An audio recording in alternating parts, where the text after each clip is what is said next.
Welcome to the Girl Dad Show. Good morning. Thank you for tuning in to another episode of the Girl Dad Show. This is Young, and I'm going to be sharing with you my season finale episode around my 5-year sprint and talking to you a little bit about what I've been doing over the last 5 years, in addition to wrapping up season 5 of the Girl Dad Show. I can't thank you enough for being a part of this journey and just watching along and following along. I hope it's been beneficial for you as I've learned how to be a podcaster and really explore what it is that I'm trying to get out of this show. And I also want to take some time to recap what it's been like this year. This year has been really fun, and this season has been very unique and interesting. I've been able to really focus the energy of the show, and I'm having a lot more fun because of it. There were many times I wanted to stop. Definitely in year 3 I wanted to stop. It was very hard. I'm glad I kept going, and I'm glad that I'm still doing it. I think that there's a lot of benefit that I've now finally realized for the show this year. And it's not just the personal aspect. I definitely am learning a lot from meeting really cool people and being able to share stories with them and learn from them. And it kind of guides my journey, and I hope it helps other people as well. I know it helps actually because I have friends that talk to me about episodes and different things people have said when I meet with them. But more importantly, it's actually been kind of full circle. It's really helped solidify who I am and what I want from the show. I'm now able to use it to meet really interesting people that I want to work with. And so it's been an incredible vehicle for just networking. And so it's been a really good show for me, and I'm really proud of what I've built in season 5. And I'm so excited to share that I've been doing this now for 5 years and super excited for year 6. So this will be the last episode for season 5.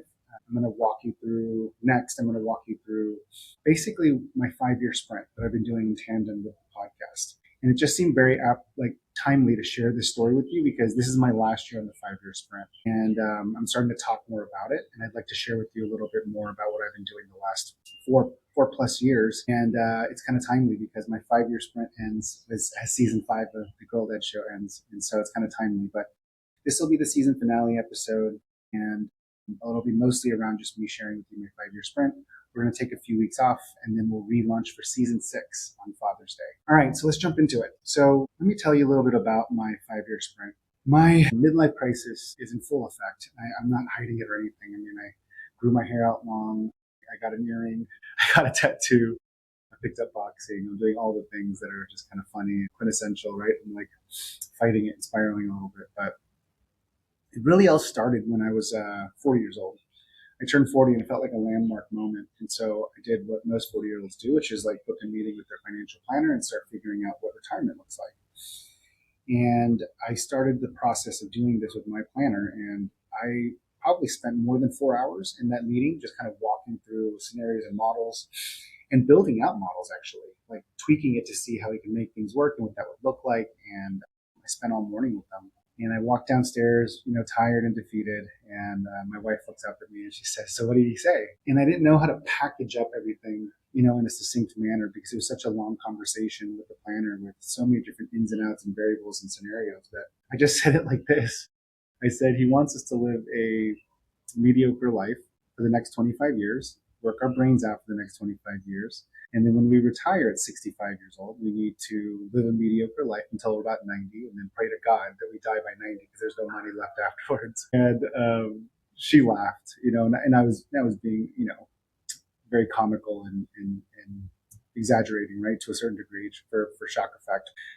It wasn't necessarily wrong either because that is what it would have taken to establish enough income for me in the future. I'd have to lower my lifestyle quite a bit to be able to afford to still weigh enough money to live a lifestyle of a certain level when I retired. And it would have been fairly average, if not below average. And it's not that anything's wrong with that. I think that's totally normal. And my planner told me it was very normal. And I talked to a ton of my friends afterwards, and they also confirmed that that's very normal. That's what kind of middle-class America looks like. And it is what it is.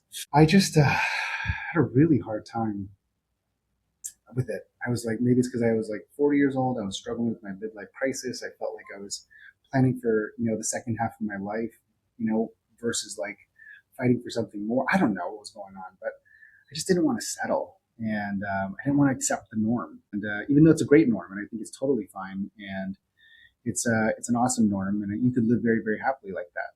I just didn't want it. And I really came down to the epiphany of like just how lucky I was. I was just thinking through some of the some of the characteristics and benefits that I had, right? I had a really good set of experiences that allowed me to be a great operator. That was valuable for quite a lot of employers. I had a really good network. I'd done a good job of building my relationships with entrepreneurs and executives and investors. And so I felt very confident that I had a network of people that could also help me get another executive job if I needed it.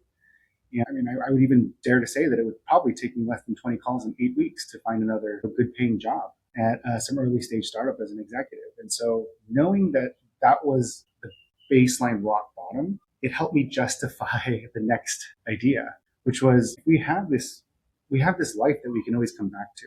Why wouldn't we try to shoot for more than normal? And I used that logic to convince my wife to cap a 5-year plan.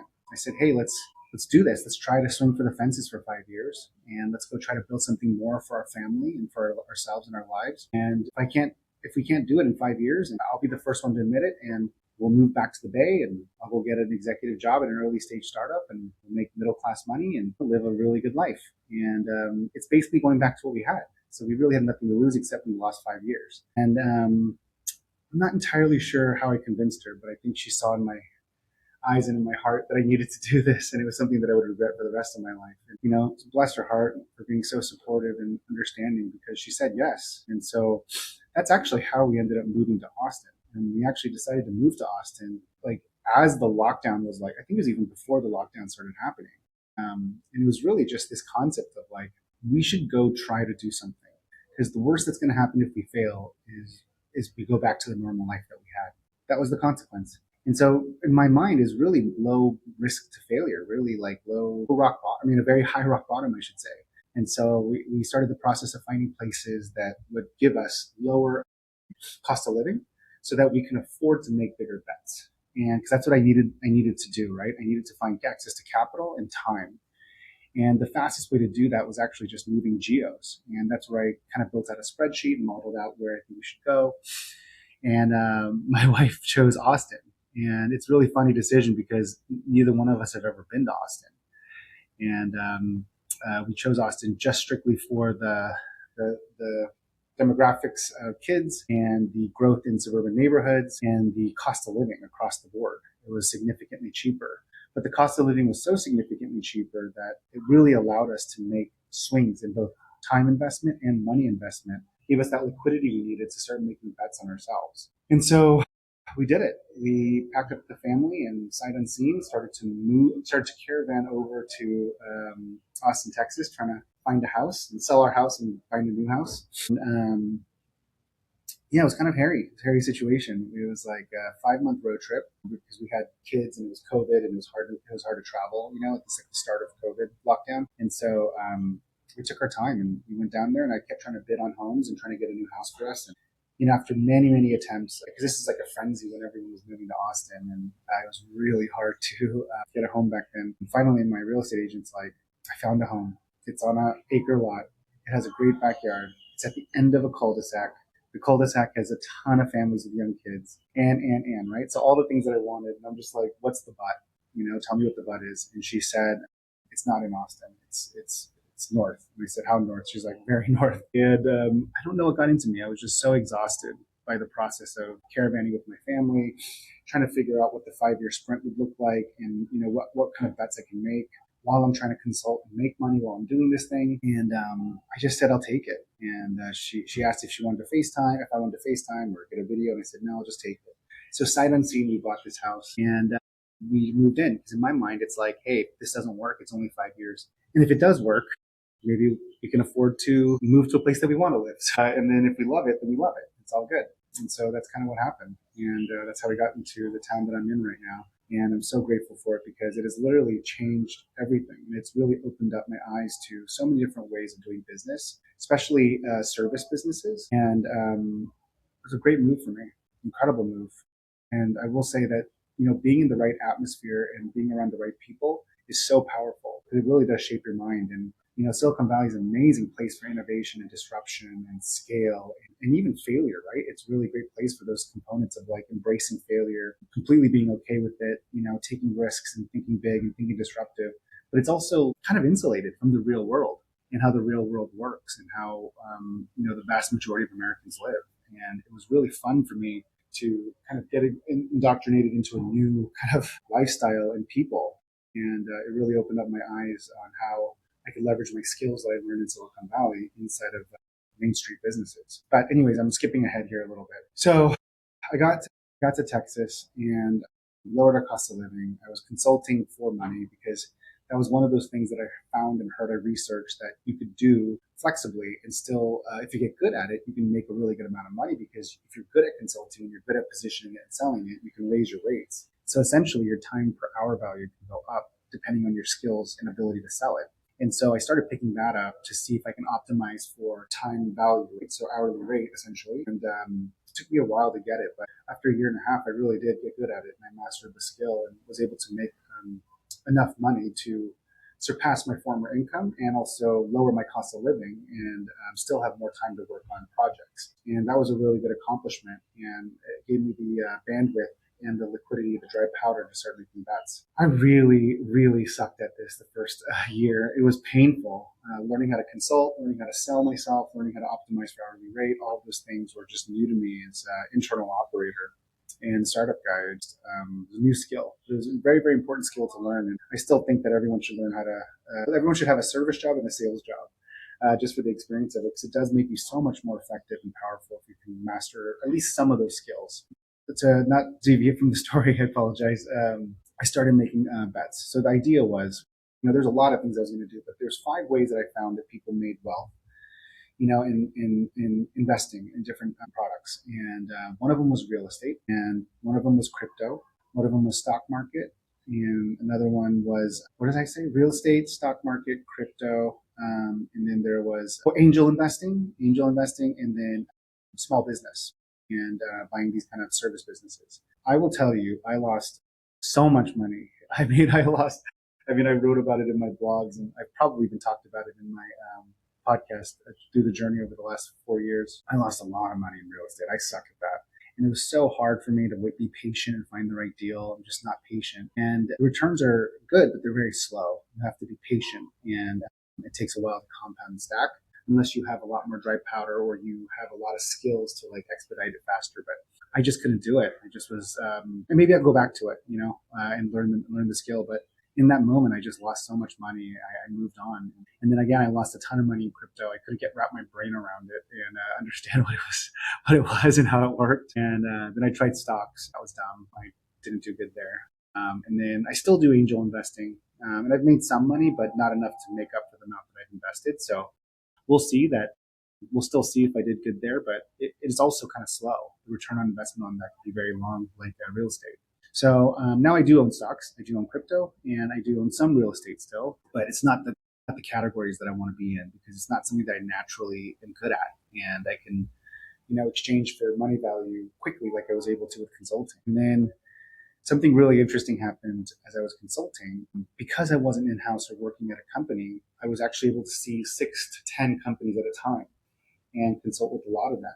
It was so amazing to see that so many of them doing the same things, same problems. And I came to the conclusion that 75% of business is the same. And the 25% that's different is really just around founder risk profile and what they value, like their values and what they think their core values are. Those are really it. And what they do, those 3 things. So what is it that they do? Are they in mental health? Are they a restaurant? Are they fintech? It doesn't, that thing that obviously matters. What's the risk profile, risk reward profile of the founder? Like how fast do they want to move and what are they willing to risk? And then lastly is what are the core values of the company? What will the founder allow to happen and what will they not allow to happen? That really is the only difference in the businesses that I serviced, in my opinion. And I found that the 75% is all just systems and processes. And so I started documenting what I was doing for these clients. And very quickly, the process started to work. And all my clients started to make a lot more money and start generating a lot more profit, was able to scale a lot more. And I was actually able to help more people with less time. And so I got up to 12, 15 clients and then running them through this kind of system that I had built.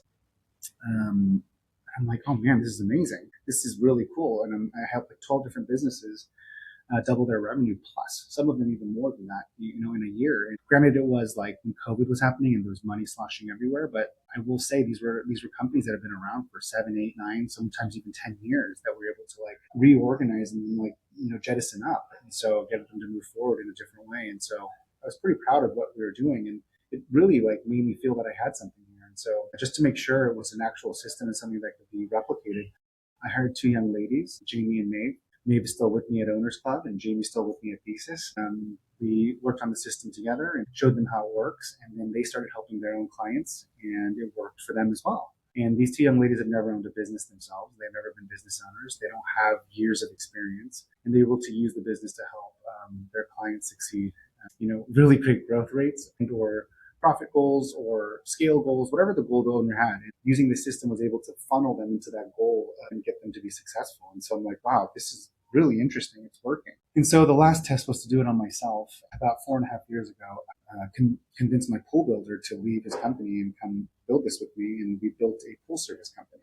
I had been doing research on the pool service industry, realized how fragmented it was, how hard it was to find good pool cleaners. The standard of service was so low and so easy to beat. And there was a lot of aggregation happening. A lot of capital was getting thrown into pool service. And then simultaneously, the industry was growing double-digit CAGR for the last 10 years. And so as more people moved to the Sun Belt, more people built pools and more people got service. And so it was a growing industry as well. And so there's a lot of factors that really made this appetizing for me. But I could not find a pool service company that was affordable because there was so much private equity coming into the space that they jacked up the prices of the good ones, the big good ones with million plus EBITDA, that the ones below that started getting their prices up, and then the ones below that started getting prices up. And the valuations were too wonky, and I just never felt like I could make it work with my capital restrictions. It would take me way too long to get a return on investment because the margins weren't that big. They're not like software. They're not like 90% gross margins. These are typically like 25, 30% gross margins, if even less. And so you got to be really careful with these businesses. And so I decided to just build it instead. And it's a great opportunity to use my operating system. And so I found my GM and business partner, and I said, this is going to sound really weird, but I just want you to do the work that you know the pool industry, and we're going to learn how to do the pool service side together. But I need you to follow my system. I'm going to walk you through this for 2 hours every week, and then I'll help as I go from the finance and operations side. Within 9 months, we hit $1 million in annual revenue. And not like hard. Not we didn't do 80,000 a month. We literally made $1 million cumulatively within the first 9 months of the year. It was insane, and we just grew like a weed. And we were very benefited by the fact that there was a huge influx of people moving to Austin from California and New York, and there just wasn't enough service providers that had common courtesy or the organization skills to capitalize on that kind of common courtesy. Like all we did was really just show up and take pictures of what we did and then thank them for their business. And if we weren't able to show up on time or we were going to miss, we would contact them and let them know that. Just basic common courtesy. And it's just really hard to find that right now because there's a massive labor shortage, especially in the hard jobs industry. And so if you can master that and figure it out, you don't have to do much more than just the basics to earn people's businesses right now. And so it was a really great business, but the operating system worked really well. And it worked incredibly well, and it really fine-tuned this operating system. And now I owned a business that was going to generate $1 million plus and start to cash flow the following year. And I just said, this might be it. And so instead of letting it cash flow, I just kind of hunkered down and said, let's go for ham and let's just keep growing it. And we just pushed off the profitability of it and just kept reinvesting the money. And I put in more money into the business to keep growing it. We have now added $1 million in annual revenue every year of business. We did about $3.5 million last year in our fourth year, and we're on track to doing $5.8 million this year in our fifth year of business. So it's been an incredible journey, and it really was the catalyst that helped me realize that this could be the way that I, get this 5-year sprint goal done. And then that turned into the sprint. So now I started Blue Ocean, and I'm like, okay, this is working. I had a team of people train other people on it, and it worked. And then I had also tested and done it through my consulting efforts. And that's when it was born. So on my 41st birthday, I asked my wife for an extension. And I said, hey, I know I said 5 years in total, but it took me a full year to figure out how to even consult and optimize my pay so that I had time and money. It took me a full year to fail at all these other things and figure out that I'm not good at it or I don't like it or it's not a right fit for me. and also to figure out that this thing that I found also works. I found something that works. So at this point, she agreed, and I think she was starting to settle in, was getting comfortable with living in the place that we were. Our neighbors were also amazing, which also helped a lot. Yeah, so we started the sprint, and so I started when I was November of 2021. That was my start of the 5 year sprint, and the sprint was basically let's build 20 businesses to $1 million in annual revenue. And if I can build 20 businesses to $1 million in annual revenue, and I let it sit enough to pay off its capex and its investment cost. The average small business doing roughly 15% in free cash flow, you would assume about $150,000 a piece. And let's say you only pull out 100 of that, that's still $2 million a year. And maybe it's in 5 years, 10 years, or 15 years, but that's about $2 million a year that'll flow through cash flow, logically speaking, or fairly conservatively speaking. And then if you think about how some of these businesses won't survive. So, in 5 years, maybe two of them will die or slow down or plateau or get smaller, and maybe two of them will grow, and then maybe the vast majority of them will eventually just go away, right? Because the market changes, trends, or my inability to adapt all of them to the markets. And so my thought process was, worst case scenario, even with knowing that 50% of them might die, 20 is a good number because then that'll equal to $1 million a year in free cash flow from these businesses. And that was the thesis. And that's literally why I was shooting for 20 businesses. It's not any more sophisticated than that. That's literally the dumb logic that I came up with to come up with that. And I felt like that was a good amount of money to make, even if it was for 10 or 12 years, because that was way more than I was making before working. And two, it would make up for all of the money I would have had to save for my retirement anyways, plus giving me liquidity to invest, plus giving me a really good lifestyle to live. And so it was an amount that would make me very, very comfortable. And so that was the goal. And that's what I've been shooting for the last four plus years. And that's why you see me like building all these businesses. And it's been maniacal. It's been really, really hard actually. And I've had to really remind myself to keep going and keep pushing forward on this journey because it is not easy. It's the hardest thing I've ever done. I've never cried more in my life. I think I've cried like 4 or 5 times every single year that I've been on this journey. Many times just so overwhelmed with stress and anxiety that my body is literally shaking and all I can do is cry. I can't even think about like how to solve these problems that I put myself in, and they're so complex. And they're easy, but they're complex. And that doesn't make any sense. In hindsight, there's problems that I could just solve for, right? There's like a logical sequence to solve for it. It's just hard to do it in the moment while you're operating, while you're building at the scale and speed that I was building. But I will tell you the two things that really helped me navigate this process was one, really focusing on being smart enough to know the risk, understand that this is a risky deal, understand that this is risky to make these bets, really understanding the impact that could have, and then being dumb enough to do it anyways. And that's kind of been my journey over the last 4.5 years. And I think it'll be the journey for the full 5 years is in order to do something extraordinary or more in the middle of your life and just kind of jumpstart it, you have to fight the insecurity of your soul and your body telling you that you're embarrassed, you're going to fail. What if you lose faith, your ego, and you have to grab it and just like shove it down, and you have to be smart enough to know the risk because you can't just do things, without a plan or some thought process or some logic behind it. You can't just will a business into it. Well, I guess you could, but it's very rare for you to be able to just will a business into success and into business. But you do have to be somewhat delusional in order for you to push at this level. Because all I'm really doing is just increasing my risk profile. And that's really what I felt like I've done over the last 4 years is just increase risk and fight the urge to saying no. So here's the big play. Okay, let me come back to this because I got to stop for a second and then I'll come back and finish the rest of this in another recording.